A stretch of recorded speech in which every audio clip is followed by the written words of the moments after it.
Hi, everyone. This is Carrie Campbell. I am the head of programs with the Dog Gurus, and I am on a solo live today. My partner in crime, Miss Shante Marquez, is on vacation, and we are all hoping that she's having a fabulous time. But I still wanted to jump on and say hello to everyone. If you do not know me, again, my name is Carrie Campbell. I am with the Dog Gurus. And the Dog Gurus help pet care businesses launch, grow, and profit. We offer coaching and staff training programs.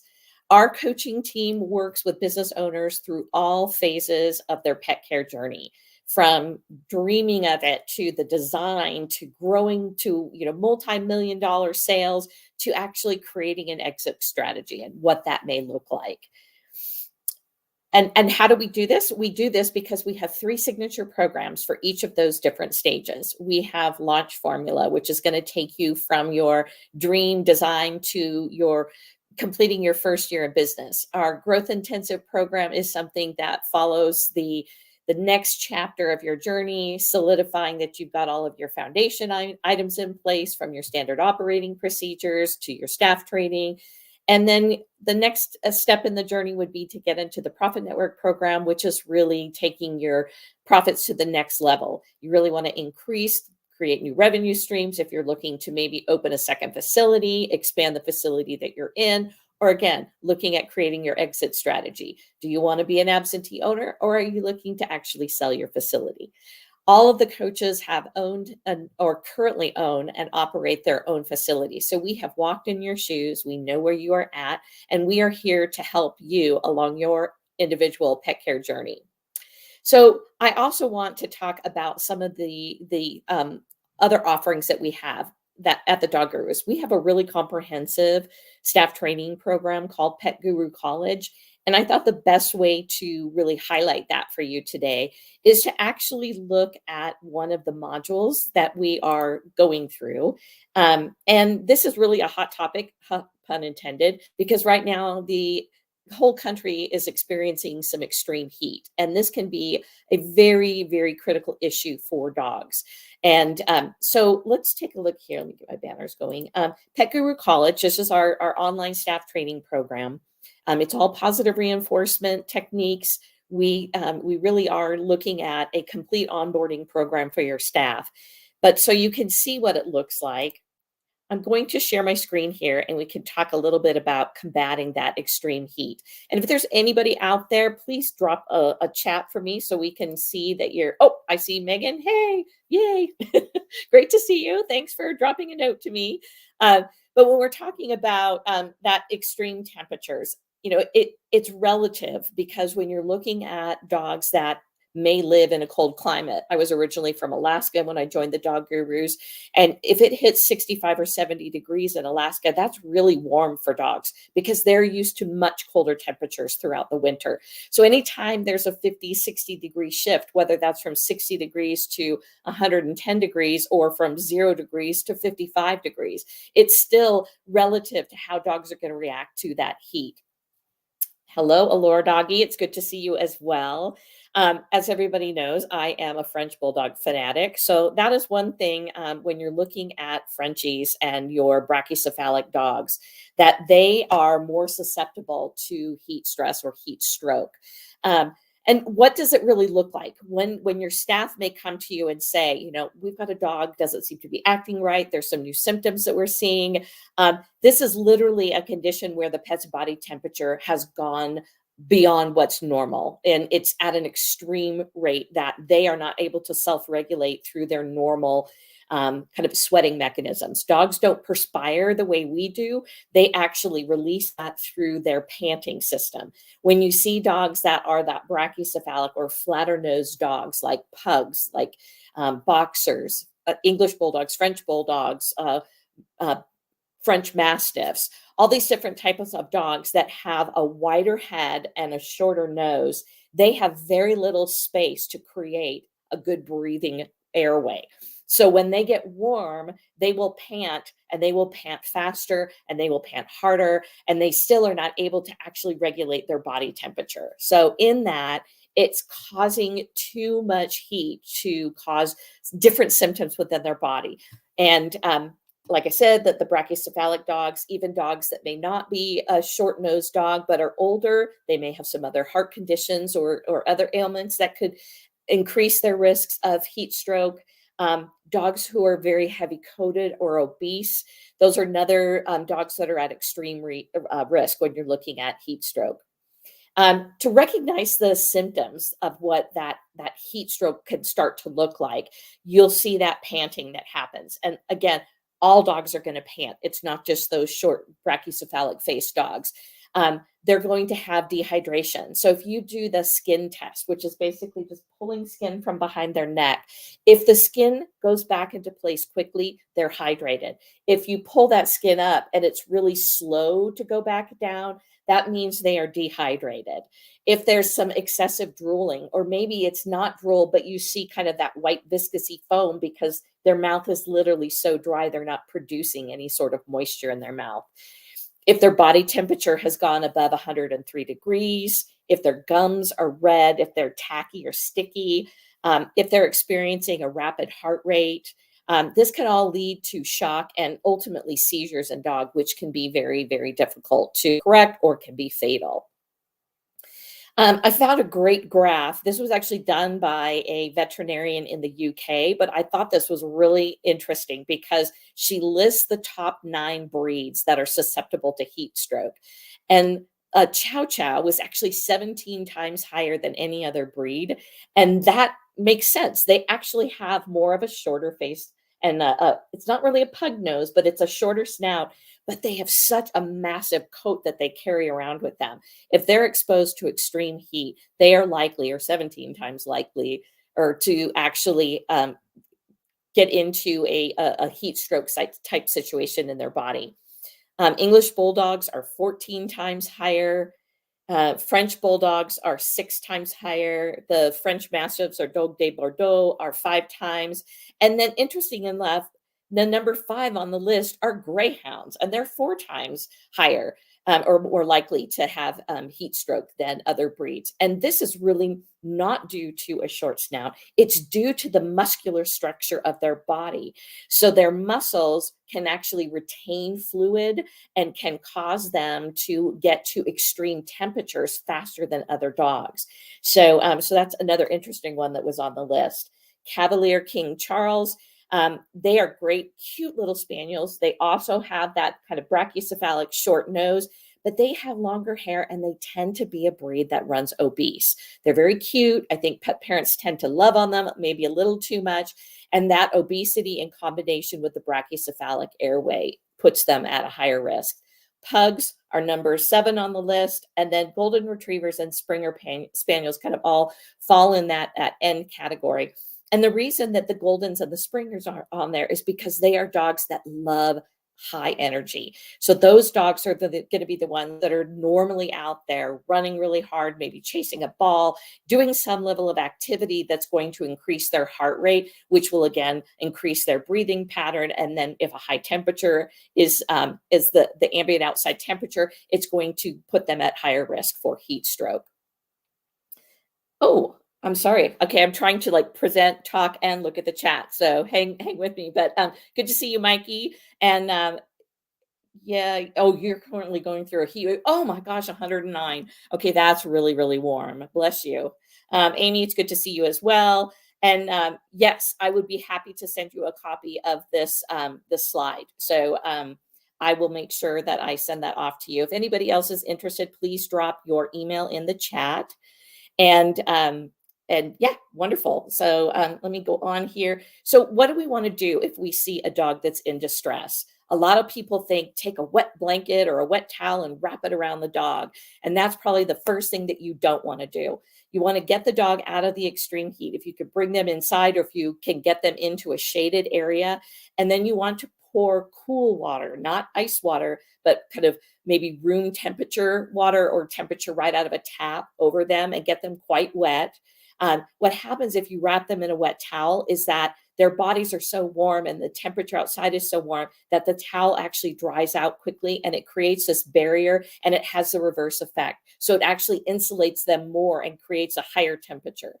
So we want to make sure that we're putting the dog laying flat, getting as much cool water on them, but not ice cold, so that they are able to start cooling off. And then again, owners with that flat face or brachycephalic dogs should make sure that they're not pouring that water near their face, because if it goes over their head, they are likely to ingest water, and they can actually drown, but they can definitely start choking on it. We want to make sure we're keeping that airway as clear as possible. And then again, that spatulate tongue. So if you see dogs that have a brachycephalic face, especially, English bulldogs, French bulldogs, boxers, they have that inverted nose. So their faces are wider, and they have very little airway or space to create a larger airway. So when they do start to pant, and when they do start to get overheated, you see that tongue come out very straight, and it almost has a flat kind of spatula look to it. That is so that they are creating the utmost space that they can make in the back of their throat to get air in. And if you're looking at some of these other photos, a lot of dogs do that. But this dog has a much larger airway by being able to stick their tongue out flat and straight. But again, most dogs will actually have that large tongue kind of flattened out at the tip when they start heavy panting. Get here. So this is a dog kind of extreme heat chart that the dog gurus came up with. And I think in the last few years, because we've seen such extreme temperatures, that when you're looking at humidity and these high temperatures, some of these actually could drop.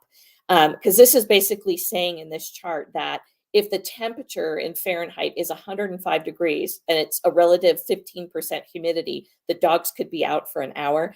And I think that's too much. I think really we're probably looking at, 15 to 30 minutes absolute max. So, we need to adjust this a little bit given the fact that we've had such different high temperatures in the last 5 years.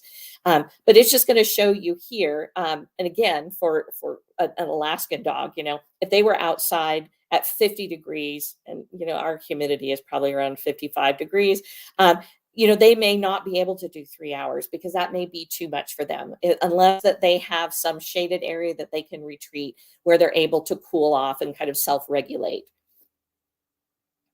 Whoops. Oh, I guess that was my last slide. Okay, so how do I remove this?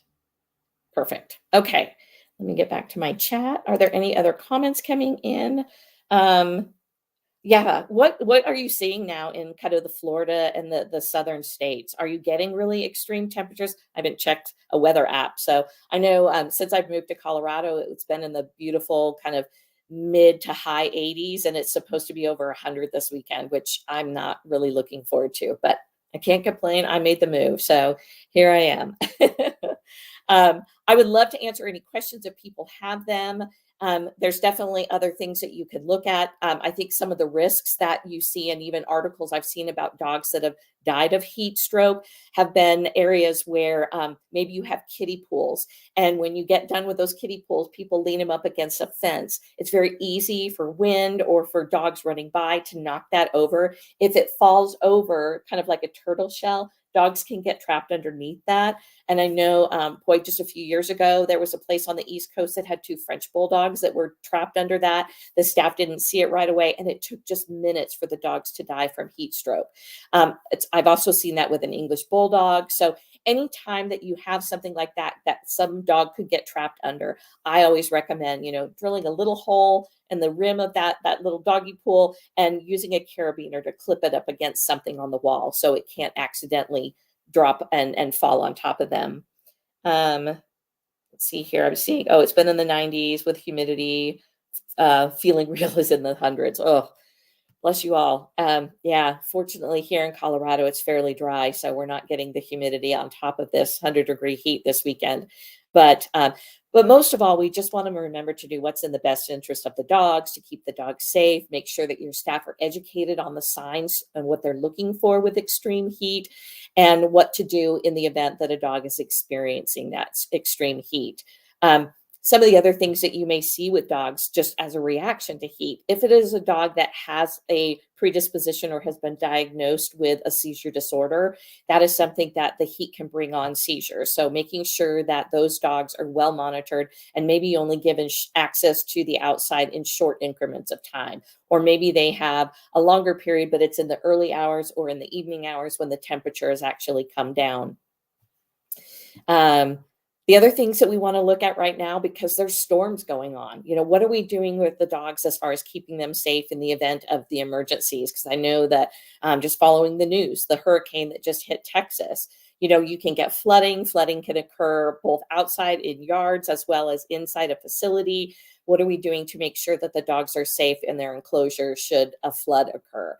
And do you have sort of an emergency plan for that you've educated your staff on? Are you drilling your staff on that type of emergency so that they know what to do in the event of that emergency and that they don't panic? If you don't have staff that are in your facility overnight and you know that there's a storm coming, maybe that's a time where a manager or you as the owner step in and make sure that there is somebody present during the storm at the facility, one to help keep the dogs calm if they're reacting to any of the elements of the storm. And also in case of an emergency that you've got somebody boots on the ground that can and start working to implement your emergency plan as soon as the storm starts. Let's see here. Anybody else? Who do we have? Do we have any Texas viewers right now? Because I would love to know how things are going in the Houston area. Just, seeing on Facebook some of my colleagues as well as fellow coworkers that are down there. It's been a lot of tree damage and a lot of power outages. I know that's got to be difficult because I can't imagine having no power or no air conditioning and extreme heat on top of that. And I'm sure that's an issue in the Houston area that are out of power for pet care facilities. So do you have backup generators? Are they effective? What kind of power can you run through a backup generator? Will it maintain that normal cooling temperatures on your air conditioning or your air handling system? Let's see. Very hot. Let me go back here and show, just give you our general website for the Dog Gurus, and then also this is for our staff training program. It's Pet Guru College, and you can access that information directly from our Dog Gurus website, thedoggurus.com. And then also one of the things that we have is a Facebook group that's free to join. And this is something where you can kind of connect with other business owners from across the industry. We have people that are active in there that are just in the beginning stages. We have people who have been in the group for years and are great at sharing knowledge and are very willing to share knowledge with others that are in the group. So it's a great resource to join. Does it not show the link? All right, let me see if I can find the link really quick and I will keep talking. Here we go. So this is the link here that you can join directly to that Facebook group, but we only have 2 rules, and that's be nice and don't try to sell things. So we really want it to be a healthy exchange of information and that no one is being critical of others, because one of the great things that we can do in this industry is to help lift other people up. So if you see that maybe there's someone who is doing something that you would pause, maybe have caution on, reach out to them, do a private message and say, hey, this is maybe something you want to do, and don't, kind of jump on them publicly in the group. I always think that that's a great way to help in the industry, is to be able to lift others up and to share your knowledge so that others are doing things as great as you are. Because we know we have a lot of folks out there in our audience who do things wonderfully, and we are so proud of all of you for keeping the dogs safe on a regular basis. So any other questions? Not getting much chimed in. So Megan, are you still there? What's the temperature like in Maryland? Let's see if she jumps on and answers. I will say that Miss Shante is in Europe right now, and she's having a grand old time. And she sent a picture to us from the Swiss Alps, and boy, was it beautiful. And I'm sure much cooler. So yeah, we're excited for her. We will be back here next week, and we will be doing actually a behavior topic, which I know those are always real popular. So if you have questions that you want to ask, be sure you can send those in to us. We can always talk about a different behavior issue that may be something you're experiencing in your facility. I believe the topic that we're going to hit on is controlling that kind of obsessive or obnoxious humping that can occur, especially in young dogs. And just from the aspect of how do you redirect the dog that is the humper themselves versus the dog that's the victim of that inappropriate behavior. So we're watching out for all of the dogs that are there. 95 and humid. Oh, so sorry. So yeah, that's all I had for today. I'm glad I could jump on and visit with you all in Shantae's absence. So again, if there's other questions, feel free to drop them in the chat. You can always email me directly, Kari, spelled Kari, at thedoggurus.com. There we go. So there's my first name. And yeah, thedoggurus.com is our domain. So feel free to reach out. And we are always here to help and give you as much information as we can. So have a great day, everybody. And thanks for joining me.